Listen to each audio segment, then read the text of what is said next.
চাও এখনই জেনা করতে পারবে, কেউ তোমাকে বাধা দিবে না। তোমার সামনে জেনাকে এত সহজ করা হয়েছে, তুমি চাইলে এখনই মদ খেতে পারবে, কেউ তোমাকে বাধা দিবে না। আর মদের তো লাইসেন্স দেয়া আছে আমাদের দেশে, পতিতালয় এগুলো লাইসেন্সও দেয়া আছে, কেউ তোমাকে বাধা দিবে না। এটা এত সহজ কেন করে দেয়া হলো? অথচ মদ যদি উমর রাদিয়াল্লাহু আনহুর সময় কেউ পান করত, তাকে 80টা বেত্রাঘাত করা হতো। কেউ যদি জিনা করতো ওই সময়, তাহলে প্রকাশ্যে ওকে 100টা বেত্রাঘাত করা হতো। কোনো বিবাহিত ব্যক্তি যদি জিনা করতো, তাকে রজম করে হত্যা করা হতো। কেউ যদি কোনো ব্যক্তিকে অন্যায়ভাবে হত্যা করত, তাকেও কেসাস করা হতো, হত্যা করা হতো। এগুলো তুমি আর দেখবে না। এখন তুমি দেখবে সমস্ত পাপ সহজলভ্য হয়ে গেছে।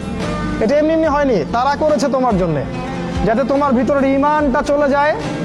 কারণ পাপী হৃদয় নিয়ে তুমি আল্লাহর পথে দাওয়াত ও জিহাদ করতে পারবে না। কদ আফলাহা মান যাক্কাহা ওয়া কদ খাবা মান দাসাহা। যে পবিত্র হয়েছে সে সফল।